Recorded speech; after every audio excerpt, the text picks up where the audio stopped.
RCM the Dream World, transforming lives, transforming India, where dreams come true. Come join with us. आप लोगों के excitement को और ज्यादा न बढ़ाते हुए आज एक ऐसे लीडर को यहाँ पर आमंत्रित करने का मुझे सौभाग्य प्राप्त हुआ है जो सफलता की उस ऊंचाई पर हैं, उस पायदान पर हैं जिसकी कल्पना जब हम करते हैं तो हमारी कल्पना हमारे सपनों को साकार करते हुए दिखती है। तो दोस्तों, आप सबकी मुस्कुराते हुए चेहरे, आप सबके एक्साइटमेंट और आप सबकी डिजिटल और फिजिकल क्लैपिंग के बीच अब मैं उन्हें बुलाने जा रहा हूं जो आज हमें संबोधित करेंगे, हमें अपनी सफलता की कहानियां बताएंगे, हमें सिखाएंगे और हम बहुत सारी चीजों को नोट करेंगे। जी हाँ दोस्तों, आप समझ ही गए होंगे कि मैं आज किसे बुलाने वाला हूं। बिल्कुल, मैं सर आपको आमंत्रित करता हूं, respected D Kumar sir, please come on the digital stage and welcome sir, and over to you UES platform. Welcome sir. Thank you sir, thank you, बहुत बहुत धन्यवाद। सबसे पहले आप सभी को नमस्कार। JRCM, आज हमारे बीच में पूरा हिंदुस्तान है बैठा हुआ, और मैं ये नहीं पूछने जा रहा हूँ कि किस किस स्टेट से हैं, क्योंकि मुझे पता है कि इंडिया पूरा है यहाँ पे। साथियों, आज सबसे पहले मैं अपने आप को बड़ा भाग्यशाली मानता हूँ कि आज मुझे UES के इतने बड़े प्लेटफॉर्म पे आज हमें हमारे सीनियर्स के द्वारा मौका दिया गया इस प्लेटफॉर्म पे आके अपनी बात को आपके बीच रखने के लिए। तो सबसे पहले मैं शुक्रगुजार हूँ अपने समस्त सीनियर्स, अपने सारे US के जो हमारे पदाधिकारीगण हैं, मैं उन सभी को नमन करते हुए आज का ये प्रोग्राम की शुरुआत करते हैं। सबसे पहले मैं अपना परिचय दूं। माई सेल्फ धर्मेंद्र कुमार, वाराणसी में मैं रहता हूं और पिछले 18 साल से मैं लगातार RCM कर रहा हूं, सीख रहा हूं। साथियों, इससे पहले मैं यूनियन बैंक ऑफ इंडिया में जॉब करता था। भारत सरकार का एक प्रतिष्ठित प्रतिष्ठान है और वहाँ पे बहुत सारे हमारे स्टूडेंट, हिंदुस्तान के लड़के जाना चाहते हैं, जॉब पाना चाहते हैं, और मैं बड़ा खुशनसीब था कि 12 साल यूनियन बैंक में मैंने जॉब किया। आज हमारे बैच के लड़के सीनियर मैनेजर हैं वहाँ पे, और निश्चित रूप से मैं भी होता। मेरे से आज बहुत सारे लोग पूछते हैं कि सर आपने यूनियन बैंक की नौकरी क्यों छोड़ दी RCM के लिए। सर आप लोग प्लीज एक बार ध्यान से सुनने में कंसंट्रेट करेंगे तो क्या पता। देखिए, मैं सबकी जिंदगी बदलने की गारंटी तो नहीं ले सकता, लेकिन हाँ, कुछ साथी जो मेरी बात को बहुत ही गहराई से, दिल की गहराई से अगर सुनेंगे तो चमत्कार 100% होगा। तो बहुत ध्यान से सुनने की जरूरत है, क्योंकि जो बातें मैं बताने जा रहा हूं ये आपके जीवन को निश्चित रूप से परिवर्तित करेगा। तो मैं बात कर रहा था कि 12 साल जॉब किया। आज बहुत सारे लोग मेरे से पूछते हैं कि सर आपने यूनियन बैंक की बहुत शानदार जॉब, आज सीनियर मैनेजर होते, चीफ मैनेजर होते, महीने की सैलरी आपकी तकरीबन 1.25 लाख 1.5 लाख के आसपास होती, गाड़ी घर सब बैंक देती है, तो फिर एक इतनी अच्छी जॉब छोड़ के आप ये RCM क्यों कर रहे हैं? कई लोग मिलते हैं, वो ये भी कहते हैं कि सर मैं भी RCM किया था लेकिन छोड़ दिया। कई लोग मिलते हैं जो कहते हैं कि सर आप बैंक में नौकरी करते थे, शायद इसीलिए कामयाब हो गए। जिससे भी बताते होंगे RCM वो समझ जाता होगा। तमाम तरह की बातें मेरे पास आती है, लेकिन मैं आपको एक चीज बताऊं, इस सफलता और कामयाबी कहीं भी खैरात में नहीं मिलती है, उसके लिए बहुत बड़ी कीमत चुकानी पड़ती है। साथियों, यूनियन बैंक में जॉब करते हुए मैंने पार्ट टाइम में 2 साल किया। 2 साल जॉब करते हुए किया, जब मेरी सैलरी बैंक की सैलरी से 5 गुनी से ज्यादा RCM से इनकम मेरी हो गई। ध्यान से सुनिए, नोट कर लीजिए जो बातें मैं बताने जा रहा हूं। पार्ट टाइम मैंने शुरू किया, बैंक की नौकरी सुबह 10 से 5, बहुत हार्ड जॉब हुआ करता था। हम इतना ज्यादा बैंकों में पहले मैनुअल वर्किंग होती थी और इतना रस हुआ करता था पब्लिक का कि उस समय एटीएम नहीं होता था, पेटीएम नहीं होता था, उस समय गूगल पे नहीं था, उस समय फोन पे नहीं था, ऑनलाइन बैंकिंग नहीं थी, इंटरनेट बैंकिंग नहीं थी, नोट काउंटिंग मशीन नहीं थी, सब कुछ मैनुअल था। अगर एक व्यक्ति को अपने अकाउंट से 100 रुपए की विड्रॉल करने के लिए उसको बैंक आना पड़ता था, विड्रॉल फॉर्म भरना पड़ता था, लंबी लाइन लगानी पड़ती थी। क्या है कि देखिए हम लोग बहुत जल्दी भूल जाते हैं पुरानी बातें। तो मैं आपको थोड़ा सा याद दिलाना चाहता हूँ कि उस दौर का मैंने बैंकिंग किया है 12 साल, और पार्ट टाइम में मैंने आरसीएम किया है।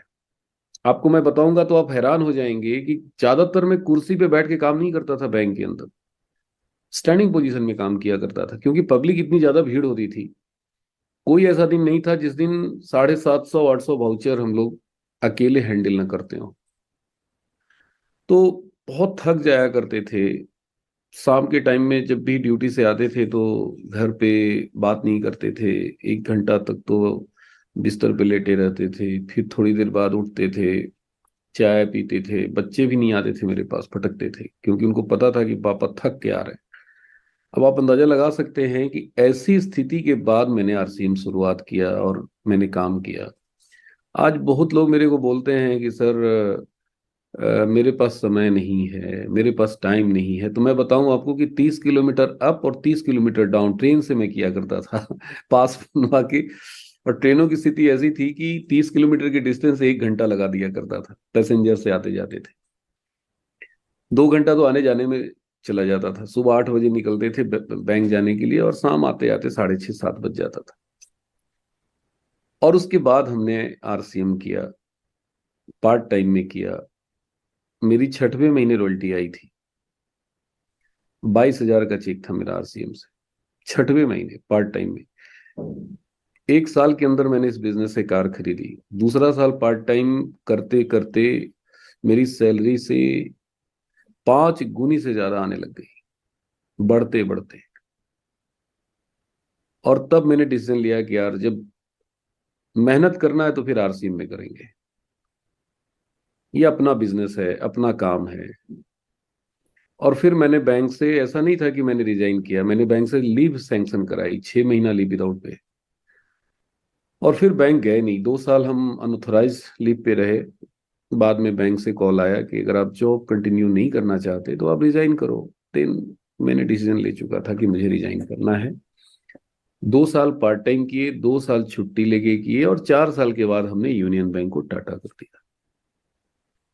देखिए दोस्तों, आज बहुत सारे लोग हमारे बीच में बैठे हैं, बहुत सारे लोग आरसीएम कर रहे हैं। बुरा मत मानना, सच्चाई बड़ी कड़वी होती है। आप अपने आप से पूछिए कि आरसीएम क्यों कर रहे हैं आप? आपका पर्पस क्या है, आपका उद्देश्य क्या है? और मैं आपको गारंटी के साथ बोलता हूं 99% लोग जो मेरी आवाज को सुन रहे हैं, 1-2% लोग होंगे ऐसे जो बड़े सपने लेके आए होंगे, बड़े विजन लेके आए होंगे, मजबूत इरादे लेके आए होंगे।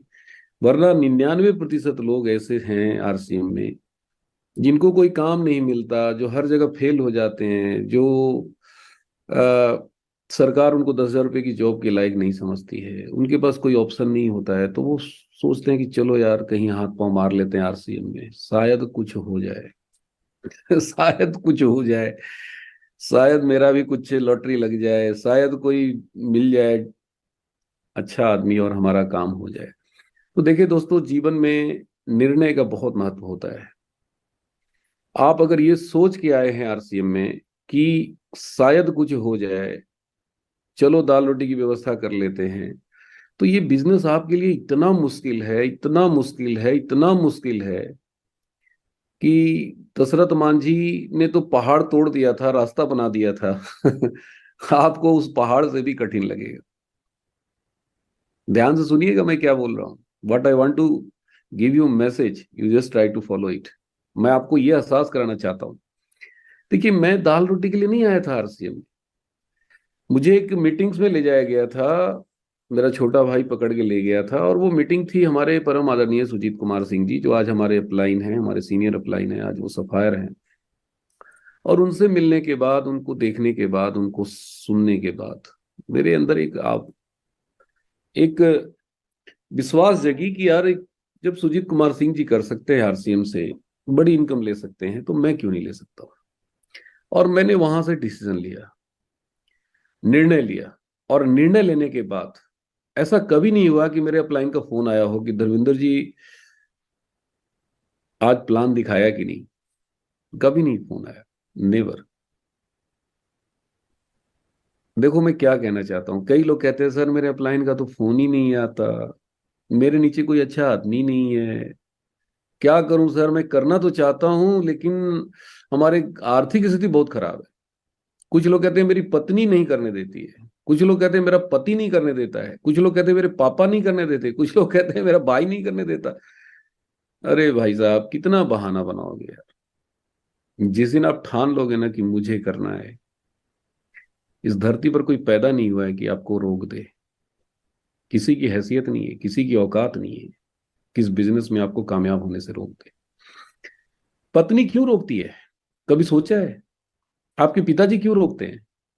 क्योंकि आज तक हम लोग जितने काम किए हैं ना, ज्यादातर फेल हुए, ज्यादातर फेल हुए। इतना फेल हुए हैं, इतना फेल हुए हैं कि पत्नी का भरोसा ही नहीं है, कि उसे लगता नहीं है कि ये बंदा आरसीएम में कामयाब हो जाएगा। पिताजी को कभी लगता ही नहीं है कि मेरा बेटा ये आरसीएम से कामयाब हो जाएगा। तो कहीं ना कहीं इसके जिम्मेवार हम खुद हैं कि हमारी पत्नी भरोसा नहीं कर रही, हमारे पिताजी हमारे ऊपर भरोसा नहीं कर रहे हैं। इसका दोषी कौन है? Who is responsible? मैं खुद रिस्पॉन्सिबल। आपको क्या लगता है कि हमारी पत्नी तैयार थी कि हाँ जी आरसीएम करो? बिल्कुल नहीं, नॉट एट ऑल। मेरे बाबूजी बिल्कुल नहीं, नॉट एट ऑल। हमारे ससुराल के लोग बिल्कुल नहीं, नाम नहीं सुनना पसंद करते थे। स्टेट बैंक में चीफ मैनेजर थे मेरे ससुर जी। मेरा भाई एक आईआरसीटीसी में जीएम के पोस्ट पे है। उसको जब पता चला कि मैं आरसीएम कर रहा हूँ, साबुन तेल सरफ बेचता हूँ घर घर जाके, तो बहुत बड़ा क्लास लगाया था कि अरे पागल आदमी, तुम मास्टर डिग्री होल्डर हो, ऑलरेडी यूनियन बैंक में एक अच्छे जॉब पे हो, और ये सब काम कर रहे हो, तुम्हारी नौकरी चली जाएगी, तुम सस्पेंड हो जाओगे। सारी दुनिया मेरे विरोध में खड़ी थी। मेरे ब्रांच मैनेजर रोज बोलता था कि धर्मेंद्र तेरी नौकरी खा जाऊंगा। डराता था मेरे को। क्यों डराता था? आरसीएम छोड़ दो, नहीं करना तेरे को। और मैं क्या बोलता था कि सर आप मेरी नौकरी क्या खाओगे, आप मुझे सस्पेंड क्या करोगे? मैं आरसीएम के लिए यूनियन बैंक को सस्पेंड कर दूंगा अपनी लाइफ से, हमेशा हमेशा के लिए। और मैंने कर दिया। ऐसा नहीं है कि आरसीएम से पैसा आने लग गया तब हमने निर्णय लिया। निर्णय तो मेरा उसी दिन हो गया था जिस दिन मैंने सुजीत सर की मीटिंग में देखा था, बैठा था। मुझे आज भी वो वाकया याद है कि परम आदरणीय केसी छाबड़ा सर का प्रोग्राम था वाराणसी में। उस प्रोग्राम में हमारे साथ 8-10 लोग गए थे शुरुआत में। संडे का प्रोग्राम था, अच्छी खासी भीड़ थी, 700-800 लोग थे। और उसमें केसी सर ने एक सवाल पूछा था कि यहाँ पे कितने लोग सरकारी नौकरी करते हैं या गवर्नमेंट जॉब करते हैं, सरकारी स्कूल में अध्यापक हैं या सरकारी जॉब में हैं, किसी भी तरह के संस्थान में हो, तो कृपया हाथ खड़ा करें। तो उसमें 14-15 लोगों ने हाथ खड़ा किया। अरे भैया आपको हैंड रेज करने के लिए नहीं बोल रहा हूँ यार, हाँ थोड़ा सुन लो भाई। तो मेरे केसी सर ने क्या पूछा कि कितने लोग गवर्नमेंट जॉब में हैं, गवर्नमेंट इंस्टीट्यूशन में हैं, एक बार हैंड रेज करें, हाथ खड़ा करें। तो मैंने भी हाथ खड़ा किया। हमारे साथ 13-14 लोग थे उस पूरे हॉल में। फिर उन्होंने पूछा कि आप लोग एक बार अपनी जगह से खड़े हो सकते हैं क्या? तो हम लोग भी खड़े हो गए, मैं भी खड़ा हो गया, सारे लोग खड़े हो गए। फिर उन्होंने एक सवाल पूछा कि जो भी व्यक्ति आरसीएम के लिए अपनी नौकरी छोड़ देना चाहता है, रिजाइन कर देना चाहता है, वो खड़ा रहे और बाकी सब बैठ जाए। भाई साहब 13 लोग थे खड़े, जिसमें से सिर्फ एक आदमी खड़ा था, बाकी सब बैठ गए थे। और जो व्यक्ति खड़ा था वही आज आपके सामने कोर लीडर डी कुमार बन के आपके सामने अपनी बात रख रहा है। ये घटना कब की है पता है? ये 2005 की घटना है। देखिए मैं क्या बताना चाहता हूँ, संजोग से, किस्मत से, दूसरों के सहारे, डाउनलाइन के सहारे, अपलाइन के सहारे, कंपनी के सहारे, पीयूसी के सहारे, डिपो के सहारे आप नहीं जा पाओगे, आप ऊपर नहीं उठ पाओगे। समझो आप इस ज्ञान को अपने अंदर उतारो। इस धरती पर एक ही आदमी है जो आपको ऊपर उठा सकता है, और वो आप खुद है। सिर्फ और सिर्फ आप है। आज मैं क्या करने आया हूं? आपको आपको ये एहसास कराने आया हूं कि भैया क्या करना पड़ता है आरसीएम में। यहां पे ज्यादातर लोग ये सोच के आते हैं कि नीचे वाला काम करेगा। कौन काम करेगा? अरे सर, कोई जुड़ता ही नहीं, कोई करता ही नहीं। अच्छा, एक चीज बताइए, 10,000 की नौकरी करने के लिए नीचे वाला काम करता है कि खुद करना पड़ता है? देवदत्त जी, कौन करता है? थोड़ा सर सपोर्ट स्वयं करें। करना पड़ता है, खुद करना पड़ता है सर। 10,000 की नौकरी खुद करनी पड़ती है ना? बिल्कुल सर। मैंने सर 12 साल जॉब किया यूनियन बैंक में, मेरा काम कोई नहीं किया सर, एक दिन भी नहीं किया सर, एक घंटे के लिए नहीं किया। जब जब मैं ऑफिस में रहा, मुझे काम करना पड़ा। अगर मैं नहीं गया, मेरा अब्सेंट लगा। बिल्कुल सर। तो सोचिए कि वहां पे 60 साल हम नौकरी करते, मेरा काम कौन करता भाई? कोई करता? हमें ही करना पड़ता। लेकिन यहां आते ही, आरसीएम बिजनेस में आते ही, ज्यादातर 99% लोगों का दिमाग कहां चलता है? कोई कर दे, अपलाइन कर दे, डाउनलाइन कर दे, कंपनी कर दे। और यही कारण है कि वो सफल नहीं होते। देखिए, जीवन में अगर आपने ये मंत्र याद रख लिया ना कि दाल रोटी के लिए, भाई नौकरी से क्या चलता है यार? सरवाइव करता है इंसान, जिंदा रहता है, और क्या करता है? मैं जिंदा था। तो जिंदा रहने के लिए कितना स्ट्रगल करना पड़ता है, लाइफ टाइम काम करना पड़ता है। तो हम यहाँ आए हैं सपनों को पूरा करने, ड्रीम को पूरा करने, लाखों रुपए महीना बनाने आए हैं। बड़ी बड़ी बंगला चाहिए, गाड़ी चाहिए, घर चाहिए, बच्चों को अच्छा एजुकेशन देना है, समाज में एक अच्छी प्रतिष्ठा हासिल करनी है। तो ये सब दूसरों के सहारे कैसे हो जाएगा? आप सोच कैसे लेते हैं? आप कैसे कल्पना कर लेते हैं? ये सारी चीजें कैसे आपके दिमाग में ये बातें आती है? मेरे दिमाग में तो आज तक नहीं आया। आज तक नहीं आया, नेवर, कभी नहीं भाई साहब। गलती से भी ये दिमाग में नहीं आता कि यार नीचे वाला कर दे, ऊपर वाला कर दे। सरदार भगत सिंह जी ने कहा था, दूसरों के कंधों पे जनाजे निकलते हैं, जिंदगी खुद के दम पे जी जाती है। दूसरे के भरोसे करोड़पति बनने चले हैं भाई साहब, ये सब होने वाला नहीं है। गलत फहमी में मत रहिए। मैं एकदम क्लियर बात करता हूं। खुद इतना काम करो ना, इतना काम करो ना, इतना काम करो ना। हमेशा फोकस अपनी तरफ रखिए। कौन आता है मेरे साथ, कौन नहीं आता, कौन चलता है, कौन नहीं चलता, कौन सुनता है, कौन नहीं सुनता। अगर उधर फोकस होगा तो आपका रिजल्ट नहीं आएगा। लेकिन खुद की तरफ फोकस होगा कि नहीं, मुझे करना है। मेरे दिमाग में क्या चलता था? डाउनलाइन को करना है, ये नहीं चलता था। मुझे करना है, मुझे करना है, मुझे करना है, मुझे करना है, मुझे करना है, मुझे करना है। सुबह उठता हूँ, दिमाग में चलने लगता है मुझे करना है। टॉयलेट में बैठा रहता हूँ, मुझे करना है। ब्रश करता हूँ, मुझे करना है। खाना खाता रहता हूँ, मुझे करना है। पानी पीता रहता हूँ, मुझे करना है। और ये ऐसा मंत्र है ना कि अगर आपने इस मंत्र को पकड़ लिया ना, कौन सा मंत्र? मुझे करना है। कौन सा मंत्र? मुझे करना है। एक बार बोलिए सब लोग, भले ही म्यूट हैं, लेकिन बोल के थोड़ा फील कीजिए कि क्या एनर्जी आती है।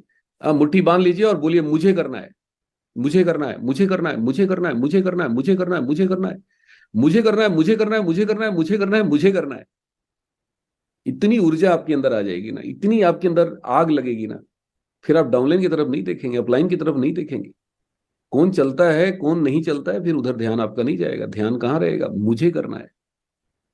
और ये ऐसा मंत्र है कि आप कभी फेल हो ही नहीं सकते। इस धरती पर कोई पैदा नहीं हुआ है जो आपको फेल कर दे।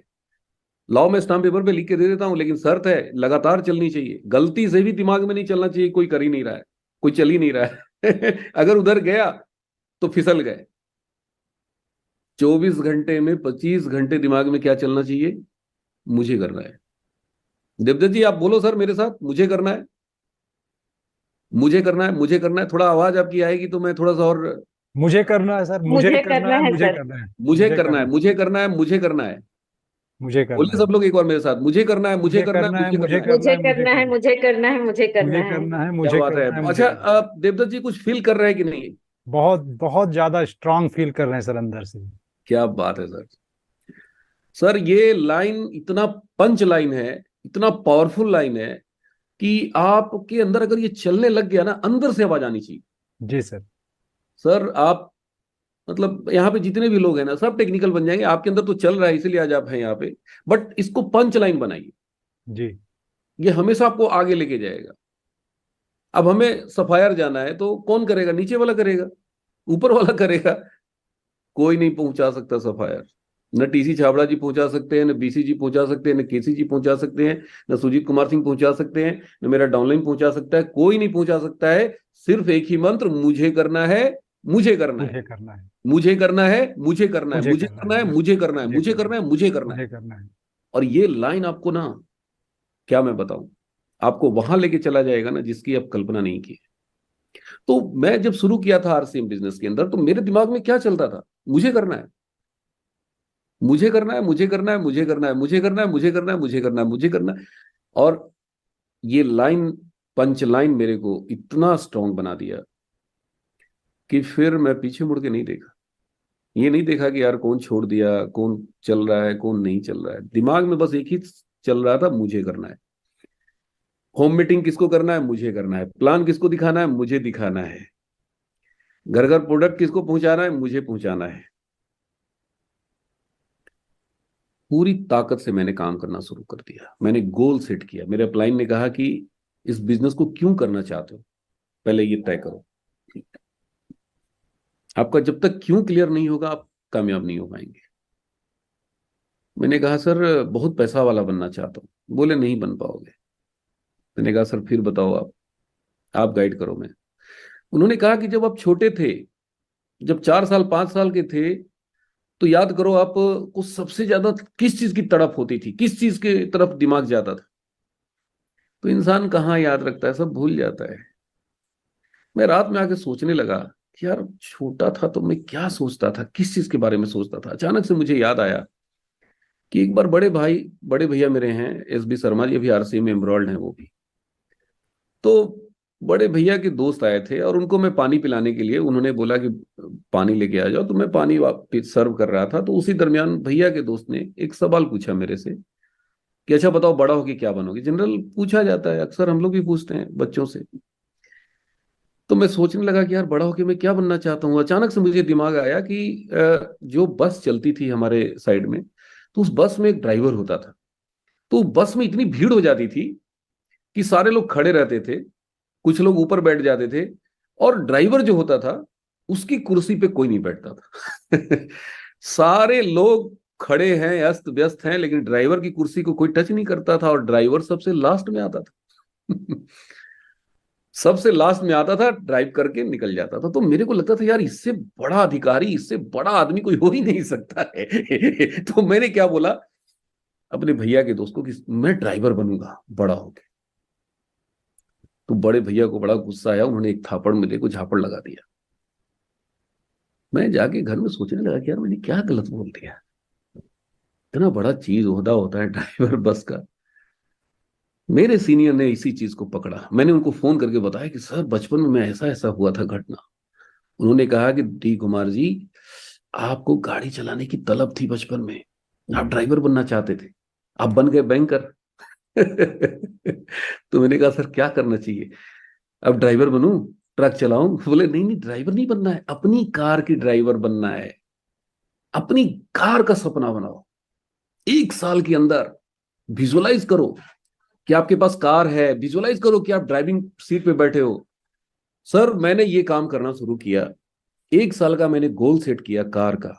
उस समय अल्टो का बहुत क्रेज था, आज से 18 साल पहले की बात बता रहा हूं। मैंने अल्टो का लक्ष्य बनाया 1 साल का, धनतेरस 2006 का। और सबको मैंने बताना शुरू कर दिया कि मेरे पास कार आएगी, कार आएगी, कार आएगी। और चमत्कार हुआ, 1 साल बाद मेरी कार आई, आरसीएम से आई। एक बार ताली बजा दीजिए आप लोग जोरदार। तो जब तक आपके पास ड्रीम नहीं होगा, आप इस बिजनेस में आगे नहीं बढ़ पाएंगे। अपने सपनों को जगाइए। याद कीजिए कि आप बचपन में क्या सोचते थे, आपके दिमाग में क्या चलता था। आप देखते होंगे कि ग्रामीण क्षेत्र में जब ऊपर प्लेन गुजरती है ना, तो बहुत सारे बच्चे शोर मचाते हैं। शहरों में भी होता है। क्यों भाई? प्लेन को देखते हैं, क्या चलता है दिमाग में, अरे वाह प्लेन है, एक दिन हम भी इसमें बैठेंगे क्या। आज क्या होता है, प्लेन गुजरती है तो हम लोग देखते तक नहीं है। क्यों? हम ही बचपन में देखने जाते थे, आज क्यों नहीं? क्योंकि आज एक्साइटमेंट खत्म हो गया। अब पता चल चुका, हकीकत से सामना हो गया कि यार ये प्लेन हमारे लिए नहीं है। बचपन में क्यों जाते थे देखने? उत्सुकता थी, अब बड़े बन गए। तो समस्या यहीं पे है दोस्तों, आपको इस बिजनेस में कामयाबी चाहिए तो बचपना में जाना पड़ेगा। आपको याद करना पड़ेगा कि बचपन में हम क्या क्या, हमारे अंदर भूख थी, क्या हम करना चाहते थे। तो देखिए, बहुत सारी बातें हैं, बहुत सारी चीजें आपको जानकारी है, सब पता है, सब जानते हैं, लेकिन वही बात है कि हम इसको फॉलो कितना करते हैं।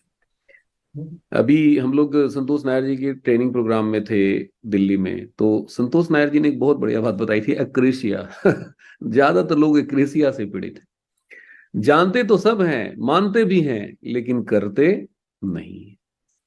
तो फर्क पड़ेगा करने से। इस बिजनेस में दाल रोटी बहुत मुश्किल है। मैं बार बार बोलता हूं कि भाई साहब, हवाई जहाज हवा में उड़ने के लिए बना है।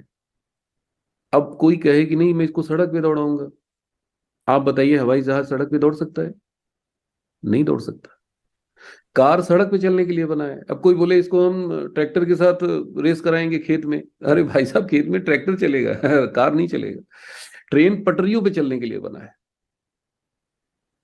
अब ट्रेन को कोई सड़क पे उतार दे और बैलगाड़ी से कंपटीशन कराए, बताइए कौन जीतेगा? बैलगाड़ी जीतेगा। ट्रेन की ताकत पटरियों पे है। तो आरसीएम की ताकत ये बड़े सपने पूरे करने के लिए है। ये दाल रोटी के लिए इसका निर्माण ही नहीं हुआ है। ये जो प्लेटफॉर्म है, ये जब तक आपके अंदर बड़े सपने नहीं होंगे ना, आप थक जाएंगे, रुक जाएंगे, घर से निकलेंगे ही नहीं। बहुत सारे लोग जूम मीटिंग देखते हैं, पता चलता है ऐसे ऐसे लोग मेरे को मिलते हैं ना, जो कहते हैं सर आपकी मॉर्निंग सेशन में देखता हूँ, 3 साल से मेरा मॉर्निंग सेशन चल रहा है। मैं पूछता हूँ एब्सेंट हुए कि नहीं? सर एक भी दिन एब्सेंट नहीं हुआ। लेवल कौन सा है? कहे सर अभी तो बिगिनर भी नहीं हुआ। तो यार, तो फिर 3 साल से क्या कर रहे हो यार? क्या देख रहे हो यार? क्या सुनते हो यार? अरे जब कुछ हो ही नहीं रहा है। अरे मेरे भाई, 3 साल नहीं लगता है आरसीएम में। कहते ना कि घर में दौड़ता हुआ घोड़ा की तस्वीर लगाते हैं लोग। दौड़ता हुआ घोड़ा देखा है? शुक्ला जी आपने देखा होगा। मैंने बोला, एक व्यक्ति, सर ये तस्वीर क्यों लगाते? बोले सर लोग लगाते हैं तो मैंने भी लगा दिया। मैंने कहा लोग क्यों लगाते हैं, कभी जानने की कोशिश किया है? बोले क्यों लगाते हैं? बोले खुद नहीं दौड़ते, वो दौड़ने की चाहत उनके अंदर है, इसीलिए उन्होंने फोटो लगा दिया कि यार मैं तो नहीं दौड़ रहा हूँ, घोड़ा दौड़ता हुआ देखूं तो कम से कम। हाँ? अरे भाई साहब, दौड़ते हुए घोड़े की तस्वीर लगाने से आप घोड़ा नहीं बन जाएंगे। हाँ? घोड़ा बनने के लिए दौड़ना पड़ेगा। अब फोटो लगाने से आप घोड़ा नहीं बनेंगे। दौड़ना पड़ेगा, रेस करना पड़ेगा, ताकत लगानी पड़ेगी, जोर लगाना पड़ेगा। एक हमारे मित्र हैं, उन्होंने कहा कि सर दौड़ना तो चाहता हूं, मोटरसाइकिल पे पेट्रोल ही नहीं। कैसे दौड़ू, कैसे काम करूं सर? बड़ी मुश्किल से 200-400 रुपए की पेट्रोल भराता हूं, दिन भर रेस लगाता हूं, कोई ज्वाइनिंग नहीं होती, कोई रिजल्ट नहीं आता, शाम में घर में आके होपलेस हो जाता हूं। समझ में नहीं आता कैसे कर।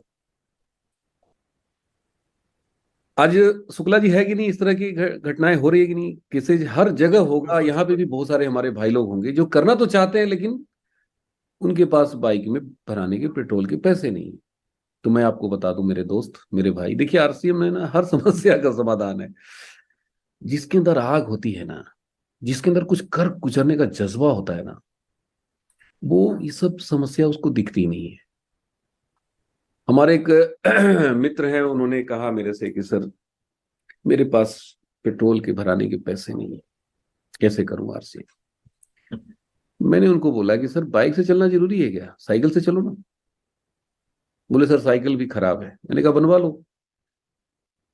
वो अपना ड्रेस कोड, उनको बहुत बुरा लगा, अपना आरसीएम का ड्रेस कोड चेंज कर लिए, पुराने कपड़ों में आ गए और उन्होंने आरसीएम छोड़ने का निर्णय ले लिया। हमें जानकारी मिली उनके अपलाइन के द्वारा कि अरे सर क्या बोल दिए, उनको तो बुरा लग गया। मैंने कहा क्या बुरा लग गया? बोले सर वो तो कहते हैं कि नहीं, डी कुमार जी तो बड़े आदमी बन गए हैं, हमको कहते हैं साइकिल से चलने के लिए। मैंने कहा यार, मैंने तो पैदल अपने जीवन कैरियर की शुरुआत की। मैं हाई स्कूल पास करने के बाद से ट्यूशन पढ़ाने लगा। साइकिल नहीं थी मेरे पास। पहली बार मैं ट्यूशन पढ़ा पढ़ा के पैसे जमा कर करके 300 रुपए की साइकिल खरीदी। 300 रुपए की सेकंड हैंड साइकिल, और सेकंड हैंड भी नहीं था, वो थर्ड हैंड था। थर्ड हैंड था, मेडिगार्ड सब टूटा हुआ था पीछे का। हाँ। और उस साइकिल से मैंने अपने करियर की शुरुआत की भाई साहब। 5 साल बैंक में नौकरी किए, तब मेरी शादी हुई। और शादी से पहले जितनी भी सैलरी आती थी ना, सारा पैसा 200 400 500 रुपया रख के घर भेज देते थे बाबूजी को। रखते ही नहीं थे, पैदल चलते थे। हमारे बैंक के सारे लोग बाइक्स मेंटेन करते थे, लेकिन मैं पैदल चलता था, साइकिल से चलता था। क्यों? क्योंकि यार ये पैसा हमारे और भाई लोग पढ़ रहे थे, उनको जरूरत थी। 5 साल तक जॉब करते हुए, कभी सुना है आपने कोई बैंक की नौकरी करने वाला तुरंत बाइक खरीद लेता है फटाफट? देखिए, what I want to give you message, करने वाला हर हाल में कर ले जाएगा, और नहीं करने वाला किसी हाल में नहीं करेगा। आप उसको बाइक दे दो, उसको कार दे दो, गाड़ी दे दो, नहीं कर पाएगा। मैं चैलेंज करता हूं, नहीं कर पाएगा। करने के लिए जिगरा चाहिए, दम चाहिए, पागलपन चाहिए, भूत सवार होना चाहिए, भूत सवार। और जब तक ये भूत सवार नहीं होगा ना, देखते रहो जूम मीटिंग, रोज सुबह शाम देखो, इतना जूम मीटिंग होता है ना। बैठे रहो घर में, निकलोगे ही नहीं आप। दोपहर में भी होता है, सुबह भी होता है, रात में भी होता है। कुछ लोग कहते हैं सर एक भी जूम नहीं छोड़ता हूं। बहुत बढ़िया, वेल डन बॉय। लगे रहो मुन्ना भाई एमबीबीएस।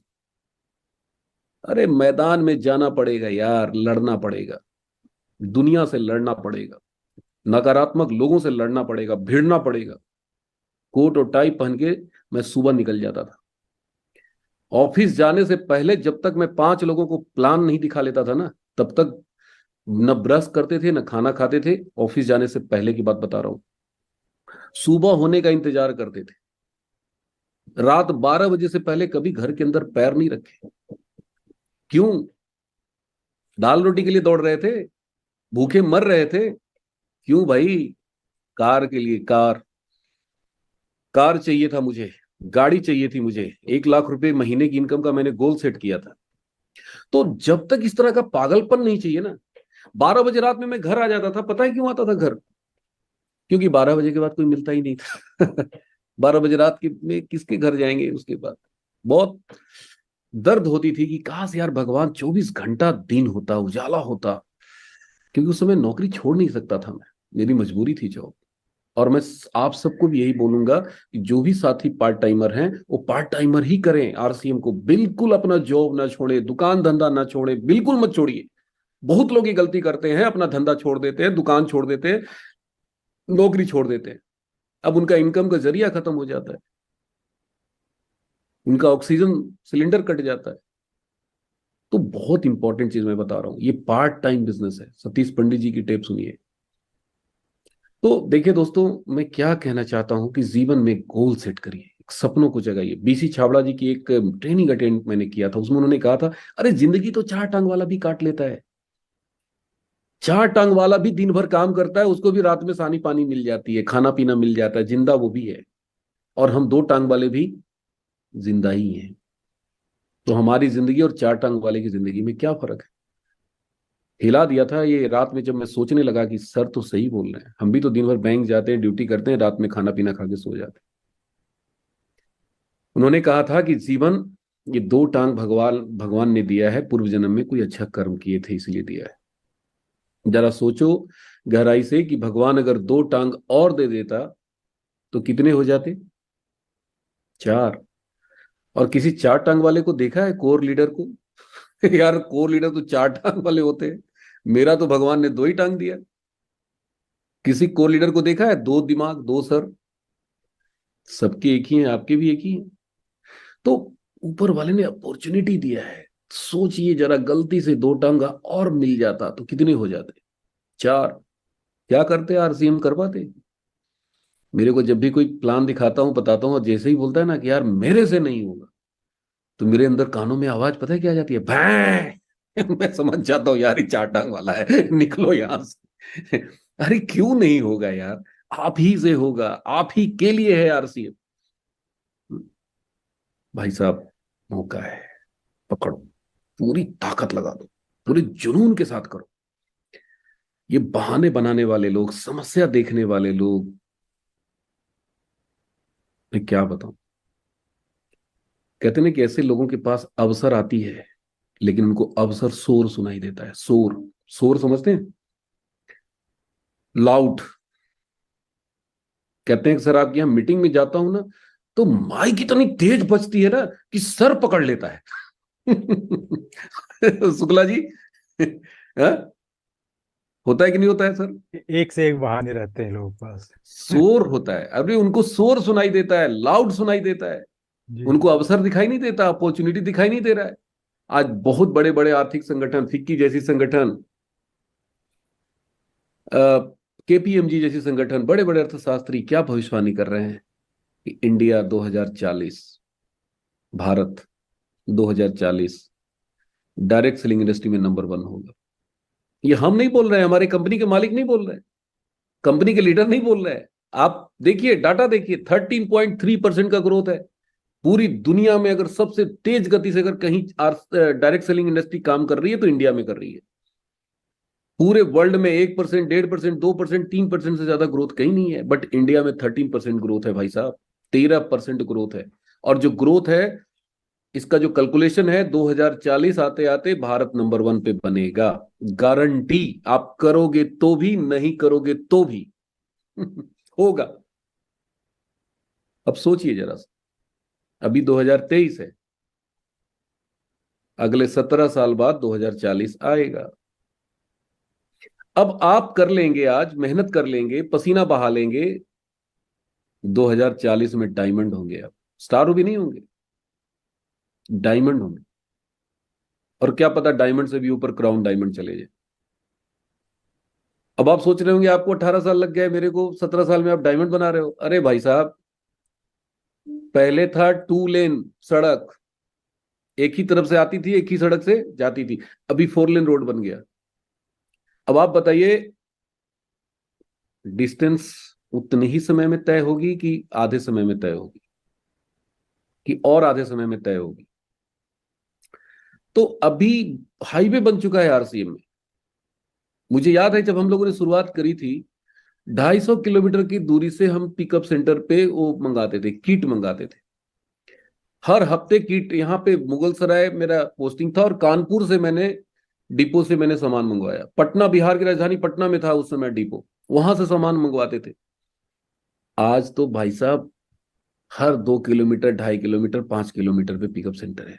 कुछ लोग कहते हैं सर आपका पिकअप सेंटर बहुत दूर है। मैंने कहा सर कितना दूर है? अरे 5 किलोमीटर है। मैंने कहा 5 किलोमीटर? अरे इनको बता दूं कि मैंने 250 किलोमीटर से प्रोडक्ट लेके काम किया हो, ये तो फ्यूज उड़ जाएगा। अरे भाई साहब, दूर नहीं है, आपकी कामयाबी आपके घर के पास है, 2 ही किलोमीटर दूरी पे तो है। कहते नहीं कि आप निगेटिव सोचेंगे आपको हर चीज निगेटिव नजर आएगा, पॉजिटिव सोचेंगे हर चीज पॉजिटिव नजर आएगा। लेकिन प्रॉब्लम क्या है, बचपन से हम लोगों ना मुंह में चम्मच से खिलाया गया है, हम यही देख देख के बड़े हुए हैं। सब कुछ हो जाता है, नौकरी मिल जाती है। आजकल क्या बोलते हैं हमारे देश के युवा, अरे आजकल नौकरी मिलती है क्या, बेरोजगारी फैल गया है, बेरोजगारी देखो, बेरोजगारी एक मुद्दा है चुनाव में। मुझे याद है कि जब मेरा बैंक में सिलेक्शन हुआ था, तो जब ज्वाइनिंग लेटर आई थी हमारे घर पे, तो हमारे बाबूजी की जितने भी दोस्त थे, रिश्तेदार थे, सब घर पे आए मिठाई लेके। कोई मिठाई खाने के लिए कि अरे भाई तुम्हारे बेटे को नौकरी पा गया, मिठाई खिलाओ, नौकरी पा गया। मैं बैठे बैठे सोच रहा था कि यार, पा गया, पा गया मतलब क्या होता है? गिरा हुआ रास्ते में मिल जाता है, उसको भी बोलते हैं पा जाना। तो पा गया मतलब मैं नौकरी पा गया। 17 लाख लड़के एग्जाम में बैठे थे भाई साहब, रिटेन टेस्ट हुआ था, इंटरव्यू हुआ था, और मात्र 150 लड़के चुने गए थे। आप सोच के देखिए जरा सा, कैसे पा जाते? रिटेन टेस्ट हुआ था, इंटरव्यू हुआ था, इतना टफ एग्जाम हमने फेस किया था, और फाइनल सिलेक्शन हुआ, ज्वाइनिंग लेटर आई तो लोगों ने क्या बोला? पा गया, नौकरी पा जाता है, मिल जाता है, हो जाता है। अरे इस दुनिया में होता कुछ नहीं है यार। वो एक जमाना था, एक दौर था कि हो जाता था। दुकान खोल के लोग बैठ जाते थे, दुकान चल जाती थी। व्यापार खोल देते थे, व्यापार चल जाती थी, चलाना नहीं पड़ता था। नौकरी के लिए लोग लाइन में लग जाते थे, नौकरी मिल जाता था। लेकिन अब जमाना बदल चुका है, मिलता कुछ नहीं है, छीनना पड़ता है। रॉयल्टी आती नहीं है, रॉयल्टी लेना पड़ता है। टेक्निकल आएगा नहीं, टेक्निकल छीनना पड़ेगा। रूबी बनेंगे नहीं, रूबी छीनना पड़ेगा। हर चीज छीनना पड़ता है। हाँ, पहले लोग ताकत से छीन लेते थे, लाठी के डंडे की जोर पे छीन लेते थे, बंदूक दिखा के छीन लेते थे। अब ताकत ये है, ये मेंटल पावर। जब तक मेंटल पावर डेवलप नहीं करोगे आप छीन नहीं पाओगे। तो आपको डेवलप करना है, यही सीखना है कि इसको कैसे डेवलप करें। अब आरसीएम के बारे में आपको ज्यादा जानने की जरूरत ही नहीं है, बहुत है नॉलेज, बहुत यूट्यूब पे वीडियो है, रोज बहुत ज्ञान बांटा जा रहा है। अब जानना है कि हम इसमें सफल कैसे हो, क्या करने से कामयाबी आएगी, इसको डेवलप करना पड़ेगा। सतीश पंडित जी अपनी टेप में बोलते हैं कि गर्दन से नीचे का भाग का हम बड़ा ख्याल रखते हैं। कुछ लोग को भूख लग गई होगी खाने की, या तलब हो रही होगी, यार मीटिंग जल्दी बंद कर खाना लाओ। तो गर्दन से नीचे का भाग, ये खाना किसको देते हैं? पेट में जाता है, गर्दन से नीचे है ये। तो भगवान ने क्या किया कि जब नीचे भूख लगती है ना, तो यहां घंटी बजा दिया, भैं भैं बज रहा होगा। लेकिन इसको खुराक चाहिए, भगवान ने घंटी नहीं लगाया। भगवान बहुत चालाक है भैया। नीचे वाले, गर्दन से नीचे वाले का खुराक के लिए घंटी भगवान ने क्यों लगा दी? भगवान चाहता है कि आप मरो नहीं, जिंदा रहो, इसीलिए घंटी लगा दी। और इसको घंटी क्यों नहीं दिया? क्योंकि भगवान नहीं चाहता है कि आप अमीर बनो। भगवान चाहता है घिसट घिसट के जिंदगी जियो समझो बात को, भगवान नहीं चाहता है, ऊपर वाला चाहता ही नहीं कि आप अमीर बनो। इसीलिए गरीब घर में हम लोगों को जन्म दिया। लेकिन कुछ अच्छे कर्म होते हैं इंसान के, पूर्व जन्म में किए गए अच्छे कर्मों का फल होता है, जो अगले जन्म में ट्रांसफर होता है। गीता में पढ़े होंगे उपदेश, ये सब जानते होंगे। पहले मैं ये सब सुनता था तो मुझे लगता था यार ये सब कहानी टाइप की चीज है, ये सब बकवास है। लेकिन आरसीएम में आने के बाद मुझे पिक्चर एकदम क्लियर दिखाई देने लगा कि यार ये तो सत्य है आप देखते हो कि किसी को कितना भी समझाओ उसको समझ में नहीं आएगा, लेकिन तीसरा आदमी जो सुन रहा होता है ना, वो अनजान आदमी कहता है यार मेरे को ज्वाइन करो। क्यों? जिसको समझाने गए उसको नहीं आया समझ में, उसके पूर्व जन्म के कुछ किए गए ऐसे कर्म हैं जो उसको जुड़ने नहीं देगा आरसीएम में। और तीसरा आदमी, उसके कर्म अच्छे थे इसलिए उस जुड़ गया। तो ये सब चीजें पता नहीं आपको समझ में आएगा कि नहीं आएगा, और मैं समझा पाऊंगा कि नहीं, शायद मेरे में उतनी क्षमता नहीं है कि आपको ये सब चीजें बताऊं। ये बहुत डेप्थ है, गहराई है इन चीजों में, और इतना ज्ञान मैं बांटने के लिए आया भी नहीं हूं। बस इतना समझ लो कि आपने पुण्य कार्य किया है जो आपको 2023 में समझ में आ गया है। हमने कोई बहुत बड़ा पुण्य का काम किया था कि 2005 में समझ में आ गया। अब सोचिए 2040 में जिसको समझ में आएगा वो दीवार में कितना सर पिटेगा। क्योंकि जब वो आरसीएम करने के लिए निकलेगा तो जिधर जाएगा बड़ी बड़ी गाड़ी, बड़ा बड़ा बंगला, बड़ी बड़ी इनकम। तो कहाँ जाएगा आरसीएम करने? जाना तो पड़ेगा। वो जाएगा पाकिस्तान, श्रीलंका, दुबई। आज दुबई नौकरी करने जाते हैं कि नहीं जाते? 20,000 50,000 के लोग दुबई चले जा रहे हैं नौकरी करने। तो आरसीएम करने क्यों नहीं जाएंगे? क्योंकि तब तक आरसीएम मल्टीनेशनल कंपनी बन चुकी होगी। तो भविष्य को वर्तमान में देखो, भविष्य को वर्तमान में जिसने देख लिया, भविष्य का सिकंदर वही होता है। सुरेंद्र वत्स जी सबसे पहले डायमंड बन गए क्योंकि वो सबसे ज्यादा पुण्य किए थे उनको 2000 में ही समझ में आ गया। सुजीत कुमार सिंह सफायर हो गए क्योंकि हमसे ज्यादा पुण्य किए थे वो, उनको पहले समझ में आ गया। इसमें क्या बुराई है यार? कई लोग परेशान रहते हैं, अरे मेरे ऊपर वाला कमाएगा। अरे भगवान से मनाओ यार कि मेरे ऊपर वाला सब डायमंड हो जाए। मैं रोज भगवान से प्रार्थना करता हूँ कि हे प्रभु सुजीत सर को डायमंड बना दो, सुजीत सर को डायमंड बना दो। सुजीत, भगवान भी कहता है यार कौन आदमी है यार ऊपर वाले को डायमंड बनाना चाहता है। अरे सुजीत सर डायमंड बनेंगे तो मैं स्टार सफायर बन जाऊंगा यार, मेरे को स्टार सफायर बनना है ना। यहाँ लोग उल्टा सोचते हैं, अरे मेरे करने से ऊपर वाले को पैसा आएगा, ना ना ना ना, उसको तो आगे बढ़ने नहीं देना। अरे क्यों करते हो यार ऐसा जघन्य अपराध? भगवान से विनती करिए, प्रार्थना करिए कि हे प्रभु मेरे सारे ऊपर वाले डायमंड बन जाए। आप करके देखो ना, चमत्कार होता है कि नहीं। और इसको अपने चरित्र में लाना है, स्वभाव में लाना है। तो बहुत कमाल का मौका है, अवसर है, इसको पकड़ लो। कितना भी कोई मारने की कोशिश, फिल्मों में देखते हैं एक आदमी ऊपर से गिर रहा होता है, उसको कितना कोशिश करता है, पैर से मारते हैं, डंडा से मारते हैं कि यार किसी तरह से इसका हाथ छूटे कि नीचे गिर जाए लेकिन वो हीरो जो होता है वो हाथ छोड़ता नहीं है। वो हर हाल में मार खा के, धक्के खा के, दर्द सह के वो हाथ पकड़े रहता है। किसी कीमत पे नहीं छोड़ता है, और बाद में उसकी विजय होती है तो अपने को बस वैसा ही हीरो बनना है। आरसीएम में छोड़ना नहीं है, चाहे कुछ भी हो जाए, प्रलय क्यों ना आ जाए। आज कई लोग मेरे से मिलते हैं, कहते हैं सर मैं 2000 में जुड़ा था, 2003 में जुड़ा था, 2005 में जुड़ा था। क्या हुआ भाई? सर छोड़ दिए। क्या मिलते? छोड़ दिए। मैं बोला छोड़ दिए? अरे आपने आरसीएम छोड़ दिया। आपने आरसीएम छोड़ दिया, मैंने तो आरसीएम के लिए यूनियन बैंक की नौकरी छोड़ दी भाई साहब, कोर लीडर बन गए, स्टार रूबी बन गए। तो मौका है, अवसर है, पकड़िए, छोटे छोटे काम करिए। डायमंड क्लब किसी कीमत पे मत छोड़िए, हर हाल में इसको 5000 परचेज वॉल्यूम सेलिंग करिए, प्रोडक्ट की रिटेलिंग करिए। ज्वाइनिंग के पीछे भागेंगे ना तो आपका बिजनेस बड़ा नहीं होगा। मैं चाय पिला पिला के 50 लोगों को ज्वाइन कराया, चाय पिला। पहले चाय की पैकेट आधा किलो की आती थी, 2 किलो की आती थी, 1 किलो की आती थी, धीरे धीरे कम हुआ। अभी तो 50 ग्राम में भी 100 ग्राम में भी आ गया है। पैकेट आ गया है।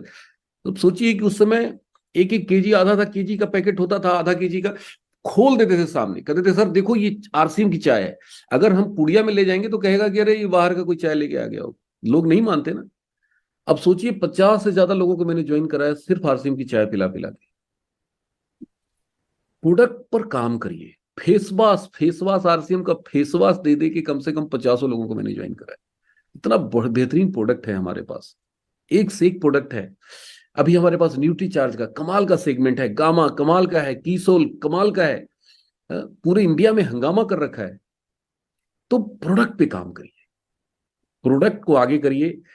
क्योंकि देखिए मेंबर बनने बनाने वाली ऐसी कंपनियां पता नहीं कितनी घूम रही है। कई लोग कहते हैं कि अरे सर ऐसी कंपनी बहुत है।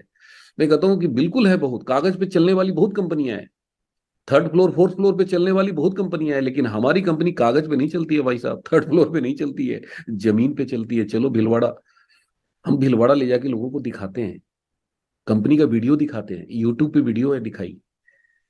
तो जो दिखता है वो बिकता है। प्रोडक्ट दिखाइए कि देखो ये चाय हमारी कंपनी का प्रोडक्ट है, ये हमारा कपड़ा हमारी कंपनी में बनता है, ये बाजार से सामान खरीद के ला करके मुहर मार के नहीं देता। तो जब इस तरह की बातें लोग सुनते हैं, देखते हैं, प्रोडक्ट देखते हैं, प्रोडक्ट यूज करते हैं, उनके ऊपर असर पड़ता है। आज हमारे क्वालिटी प्रोडक्ट हैं, स्वास्थ्य वर्धक प्रोडक्ट हैं, रीजनेबल प्राइस पे हमारी कंपनी प्रोडक्ट उपलब्ध करा रही है। हमारी कंपनी का मुख्य 3 उद्देश्य है। क्या क्या उद्देश्य है? पहला उद्देश्य है स्वास्थ्य रक्षा। आज मार्केट में दुनिया भर की कंपनी प्रोडक्ट लेके आ गई है, एक से एक नकली प्रोडक्ट लेके मार्केट में लोग बेच रहे हैं। क्यों बेच रहे हैं भैया? क्योंकि उनका उद्देश्य है पैसा कमाना। जितनी भी मार्केट में कंपनियां हैं उनका किसी का उद्देश्य है स्वास्थ्य रक्षा? सबका उद्देश्य है पैसा कमाना। जितनी भी मार्केट की कंपनियां हैं उनको हमारे आपके स्वास्थ्य से कोई लेना देना नहीं है, उनको तो बस पैसा बनाना है, और वो पैसा बना रहे हैं। लेकिन हमारी कंपनी के मालिक परम आदरणीय टीसी सर क्या बोलते हैं? नहीं, ये आरसीएम हमारा परिवार है। आज जो हम बिस्किट खाते हैं टीसी सर भी वही बिस्किट खाते हैं। जो आरसीएम का हेल्थ कार्ड हमारे घर में यूज होता है वही टीसी सर के घर में यूज होता है। तो टीसी सर का ये परिवार है, और अपने परिवार के सदस्य को कोई भी कंपनी डुप्लीकेट प्रोडक्ट देगा, हेल्थ खराब होने वाला प्रोडक्ट लाएगा? एक आदमी ने पूछा सर आपके यहाँ गुटखा है क्या? बीमल मिलेगा? मैंने कहा नहीं यार, गुटखा तो नहीं है हमारे। तो दारू तो जरूर मिलता होगा? मैंने कहा बिल्कुल नहीं मिलता है। तो कहती कंपनी आपकी बनाती क्या है? मैंने कहा हमारी कंपनी वो प्रोडक्ट बनाती है जिससे आपका स्वास्थ्य, आपके बच्चों का स्वास्थ्य, आपका लीवर किडनी सुरक्षित रहे। वो प्रोडक्ट नहीं बनाती जिससे आपका स्वास्थ्य खराब हो, आपके बच्चों का स्वास्थ्य खराब हो। वो इतना प्रभावित हुआ, इतना प्रभावित हुआ और बोला कि सर आज तक ऐसे तो किसी ने बताया ही नहीं मेरे को। तो हम लोग खाली पैसे पैसे की बात करते हैं, पैसा पैसा इतना दिखाने वाले बताने वाले लोग घूम रहे हैं मार्केट में ना, स्वास्थ्य की बात कोई करता ही नहीं। तो हमारी कंपनी का पहला मुख्य उद्देश्य है स्वास्थ्य रक्षा। दूसरा हमारे मुख्य उद्देश्य क्या है? स्वावलंबन, सेल्फ डिपेंडेंट। आज हमारे देश के प्रधानमंत्री मोदी जी बार बार कहते हैं कि हमारी देश की आजादी को 75 साल हो गए, और आज भी हमारे देश की युवा पढ़ लिख करके बेरोजगार बन रहे हैं। कहते हैं सरकार से बोल दे नौकरी दो, नौकरी दो। आज भी वो हाथ आगे की तरफ फैलाते हैं। तो कहीं ना कहीं हमारे देश की सबसे बड़ी समस्या है बेरोजगारी, और लोगों की जो मानसिकता है ये नौकर बनने वाली, ये मानसिकता पर हमें चोट मारनी है। इस मानसिकता को हमें त्याग करना है। मैं पहले नौकर था बैंक के अंदर, आज आरसीएम के अंदर मालिक हूं, पार्टनर हूं। कितनी बड़ी बात है, सोचिए मेरे जैसा साधारण सा आदमी आज इतनी बड़ी कंपनी की जो पूरी इंडिया में काम कर रही है, कितने सारे डिपो हैं, कितनी सारी डिलीवरी सेंटर हैं, कितने सारे प्रोडक्ट हैं, कितने सारे मैन्युफैक्चरिंग प्लांट हैं, और हम उसके 45% के पार्टनर हैं। ये कोई छोटी मोटी घटना नहीं है दोस्तों। तो ये आर्थिक स्वावलंबन, आज भारत की जो सबसे बड़ी समस्या है बेरोजगारी, उसको दूर करने का ये हमारे पास बहुत शानदार मौका है। और तीसरा है नए भारत का निर्माण। सोचिए, जब स्वस्थ लोग रहेंगे, आत्मनिर्भर हो जाएंगे। आज हमारे यहाँ भारत में लोग, करोड़ों लोग डेली सामान खरीदते हैं बाजार से, नकली सामान खरीद रहे हैं, कोई भी सामान का बिल नहीं बनवाता, हजारों करोड़ का टैक्स की चोरी हो रही है। सोचिए, भारत की आबादी 142 करोड़ है। अगर एक कप चाय पीता है एक इंसान भारत में, तो 150 करोड़ चाय सुबह एक टाइम में भारत पीता है। सोचिए कितना टैक्स की चोरी होती है जो बाजार से लोग सामान खरीद रहे हैं। अगर ये सारे के सारे आरसीएम से सामान खरीदेंगे, प्रोडक्ट यूज करेंगे, यहाँ सारे प्रोडक्ट मिलते हैं, ऑनलाइन मिलती है, बिल मिलता है, उसमें टैक्स पेड होता है, कितने परसेंट सीजीएसटी, एसजीएसटी, सारा विवरण होता है, 1 रुपए की यहाँ पे चोरी नहीं है। ये पूरा भारत अगर सामान खरीदने लग जाए। आज हमारे देश की जो सरहद पे हमारे सुरक्षा बल हैं, तैनात हैं, भारत सरकार उनको आज रक्षा जैकेट नहीं दे पा रही है, बुलेट प्रूफ जैकेट नहीं दे पा रही है। क्यों? इतना पैसा नहीं है कि उनको खरीद के सारे 14 लाख आर्मीज को दे सके। कल्पना कीजिए, ये लाखों करोड़ जो टैक्स की चोरी हो रही है, अगर ये सरकार के फंड में जाएगा, और हमारे देश के जवान जब बुलेट प्रूफ जैकेट पहन के जब बॉर्डर पे लड़ेंगे हमारे लिए, आपके लिए, कितना बड़ा पुण्य का काम होगा। ये नए भारत का निर्माण होगा। हम सब एक दूसरे से प्यार करेंगे, हम सब एक दूसरे को आगे बढ़ाने के लिए हाथ बढ़ाएंगे, मदद करेंगे, रास्ता दिखाएंगे, कंधे से कंधे मिला के चलेंगे। भारत में कोई थाना पुलिस नहीं होगा। आने वाले समय में सब एक दूसरे से प्यार करेंगे, कंधे से कंधे मिला के आगे बढ़ेंगे।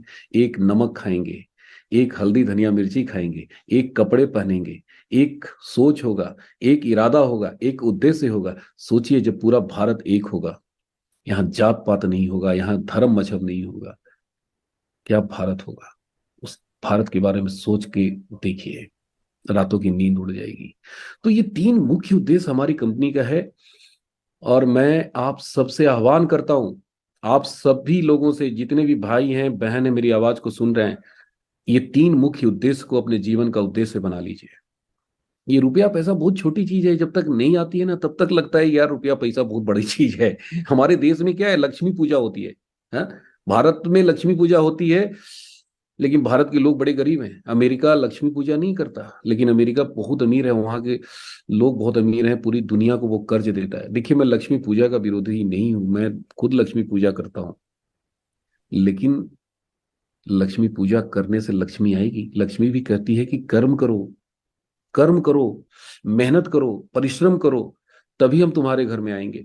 तो जितने भी साथी मेरी आवाज को सुन रहे हैं, बहुत बड़ी अपॉर्चुनिटी है, बहुत बड़ा मौका है। आप सब लोगों से हाथ जोड़ के विनती करता हूं कि अगर अपने देश से प्यार करते हैं, अपने समाज से प्यार करते हैं, अपने परिवार से प्यार करते हैं, तो इस अभियान को एक अभियान समझ के काम करिए, मिशन समझ के काम करिए। ये बहुत बड़ा उद्देश्य है। ये कोई जितनी भी कुव्यवस्था है, आज हमारा देश क्या है, क्षेत्रवाद, जातिवाद, समाजवाद, वर्गवाद, इतने वाद हैं, इतनी बीमारी फैला हुआ है। क्यों भाई? हमारा कश्मीर से लेकर कन्याकुमारी तक ये देश हमारा है, हम सब का है। आज हम एक क्षेत्र में सिमटे होते हैं, लेकिन आरसीएम करने वालों का कोई क्षेत्र नहीं होता, कोई जात नहीं होता, कोई बिरादरी नहीं होती। आज जितने भी हमारे देश के सामाजिक संस्थाएं, धार्मिक संस्थाएं, इस सब के सब हम सबको तोड़ने का काम कर रहे हैं, हम सबको अलग अलग कर रहा है। कि राजनीतिक संस्था वाले कहते हैं कि तोड़ो, कि जितने टूटेंगे उतना मेरा दाल गलेगा। तो सब हमें तोड़ रहे हैं, जोड़ने का काम सिर्फ एक संस्था कर रही है, जिसका नाम है आरसीएम।